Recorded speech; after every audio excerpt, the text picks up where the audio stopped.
Panorama group, जो सोचता है वो करता है। नमस्कार, मैं हूं सागर। न्यूज हाट देख रहे हैं आप। देखिए, चुनाव के नजदीक आते ही तमाम जातीय संगठन अब गोलबंद हो रहे हैं और अपने अपने भागीदारी की डिमांड कर रहे हैं। इसी क्रम में अब ब्राह्मण समाज की एक जाति शाकदीपीय ब्राह्मण का एक महाजुटान हुआ है और ये लोग एकजुट होकर राजनीतिक भागीदारी की डिमांड कर रहे हैं। इसके साथ साथ और बहुत सी चीजों पर बातचीत की गई है। देखिए क्या कुछ कह रहे हैं इन समाज के तमाम नेता।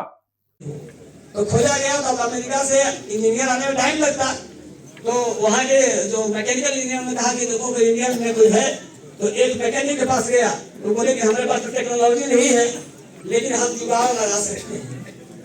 तो बोले ये कौन जुगाड़ है भाई? बोले हम जुगाड़ लगा सकते हैं। कौन जुगाड़ है तो नहीं बता सकते, तो हम गाड़ी स्टार्ट करते। उसने जुगाड़ लगाया, गाड़ी स्टार्ट हो गई। तो अमेरिका को फोन किया है कि इंजीनियर ने कि सर कलकत्ता में एक जुगाड़ी मैकेनिक है, उसने जुगाड़ लगाया और गाड़ी स्टार्ट हो गई। गाड़ी बढ़ के आ गई झारखंड में भी गाड़ी बंद हो गई, फिर जुगाड़ लगा, फिर इसी तरह जुगाड़ करते करते दिल्ली जब पहुंचा तो इस इंजीनियर के माथे में घुस गया कि यहाँ जुगाड़ टेक्नोलॉजी एक कोई है जिसके दम पर ये लोग काम करते हैं, बताते किसी को नहीं। तो मोदी जी को वाजपेयी जी को बिल क्लिंटन ने फोन किया रात के 12 बजे। वाजपेयी जी भी घबरा गए, 12 बजे अमेरिका फोन क्यों कर रहा है? क्योंकि 12 हमारे यहाँ बज रहा था, उनके यहाँ तो कुछ और ही बजता है। तो उन्होंने कहा वाजपेयी जी की देखिए क्या बात है, और सारा कर्जा माफ है आपका वाजपेयी जी, इंडिया जो कहेगा वही होगा, पाकिस्तान के मुद्दा में भी हम आपके साथ हैं। और ये बात क्या है? तो बात यही है कि हम आपके जुगाड़ टेक्नोलॉजी को पेटेंट कराना चाहते हैं। तो वाजपेयी जी ने कहा कि हम पाकिस्तान का हमला झेल लेंगे, 2-4 दिन और कर्जा दे तो वो भी झेल लेंगे, लेकिन हम जुगाड़ टेक्नोलॉजी आपको नहीं कर सकते हैं। और आज उसी जुगाड़ टेक्नोलॉजी का नतीजा है कि कांग्रेस ऐसी पार्टी को बाहर का, सत्ता से बाहर का रास्ता दिखाया गया। और आज आप देख लीजिए, बिना जुगाड़ का किसी भी राज्य में सरकार नहीं बन पा रहा। उस बिजनेस का 10% का हिस्सेदार भी होगा। समाज का पैसा समाज हित में उपयोगी साबित होगा, जिससे यह मील का पत्थर साबित होगा और हम लोग अपने बैंक से लोन भी देंगे और रोजगार का सृजन भी करेंगे। जितने वक्ता हमारे किसी भी संगठन से आए या अन्य हमारे कहे, सौरभ मिश्रा जी भी कहे, सौरभ मिश्रा 1-2 वो भी कहे, और हमारे जितने भी लोग हैं, अरे आपका नाम मैं इसलिए नहीं लेता क्योंकि मेरे जुबान पर नहीं, आप मेरे हृदय में वास करते हैं। आप एक आवाज लगाइएगा, आपको पता चलेगा कि आप क्या है। हम लोगों ने नौवा मंच बनाया है राजनीतिक हिस्सेदारी का। समाज के राजनीतिक क्षेत्र से भैया 5 मिनट लगेगा सरकार में प्रवेश कराना, समाज के राजनीतिक क्षेत्र से जुड़े लोगों को सरकार में प्रवेश करवाना, बोर्ड आयोग समिति में शामिल करवाना। मैं भी पिछले 15 साल से बिहार विधान परिषद में प्रेस एडवाइजरी कमेटी का मेंबर हूँ। आदरणीय ताराकांत झा जी के आशीर्वाद से यह दौर चलता आ रहा है।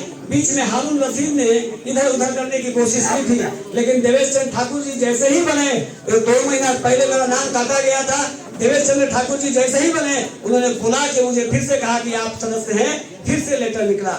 तो बोर्ड आयोग समिति में शामिल करवाना, वार्ड पार्षद से लेकर एमएलए, एमएलसी, एमपी के चुनाव में उम्मीदवारी करवाना तथा सदन में भेजना होगा, जैसा प्रयास करना होगा। जैसा कि राजेंद्र पाठक जी ने कहा कि तरारी विधानसभा से हम लोग चुनाव लड़ना चाहते हैं, तो आप चुनाव जीतेंगे कि हारेंगे उसका परवाह किए बगैर हम लोग आपका समर्थन करेंगे। निश्चित तौर पर आपके क्षेत्र में प्रदर्शन करेंगे, क्योंकि हम लोग आग्रह कर सकते हैं। योग्य एवं सक्षम व्यक्ति को खुलकर राजनीतिक मदद करना, प्राथमिकता में शामिल कराना होगा, पार्टी लाइन से हटकर। क्योंकि यहाँ जितने लोग बैठे हैं बात तो बहुत बढ़िया सुन रहे हैं, लेकिन जब बात होगा बटन दबाने भाजपा हार जाएगा यहाँ से, तो आप उस समय में आपका समाज से आपको राजनीतिक हिस्सेदारी तो चाहिए, लेकिन पार्टी लाइन भी चाहिए। तो पार्टी लाइन आपको टिकट देने की स्थिति में नहीं है।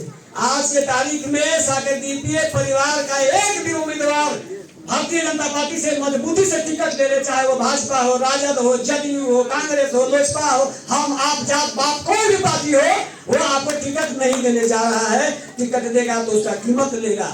हम वैसी स्थिति में भी हम लोगों ने एक पुराण बनाया है कि पार्टी लाइन से हटकर परिवार लाइन पर आना होगा। जब तक समाज का प्रतिनिधि सदन का सदस्य नहीं बनेगा तब तक पूर्ण मजबूती से आप काम नहीं कर सकते, क्योंकि राजनीतिक हिस्सेदारी के बगैर यह संभव नहीं है। इसीलिए एमएलसी, एमपी, एमएलए बनाने की दिशा में दमदार पहल करना होगा।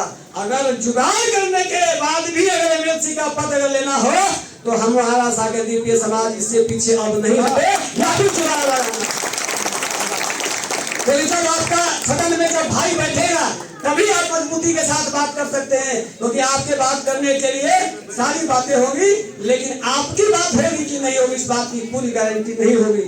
इसलिए हम लोगों को राजनीतिक हिस्सेदारी के लिए मजबूत पहल करना होगा और अपना कोई न कोई किसी को जिसको भी लगता हो, ऐसा नहीं कि सौरभ जी ने बड़ी बड़ी बातें कर दी कि सौरभ जी उम्मीदवार हो गए, ब्रजेश मिश्रा ने बड़ी बड़ी बातें कर दी तो ब्रजेश मिश्रा उम्मीदवार हो गए, लेकिन इतना जरूर होना चाहिए कि जो एमएलसी बनने की चाहत रखता है उनके पास जुगाड़ टेक्नोलॉजी से, जैसे अटल बिहारी वाजपेयी ने आज एक गठबंधन की सरकार बनाने की नई नीति दी, हम उस पर भी एक छोटी सी कहावत कह के फिर आपकी बात बढ़ाएंगे, 4 और बात रह गया है, तो हम लोग को जुगाड़ लगाना होगा। आपको याद होगा तो आपने सुना शाकदीपीय ब्राह्मण के तमाम नेता एकजुट हुए और साफ साफ कड़े राजनीतिक संदेश भी यहां से गए कि अब हमारे समाज को आगे आना होगा और राजनीति में भागीदारी लेना होगा, और समाज के उत्थान के लिए कई तरह की चर्चाएं हो रही थी।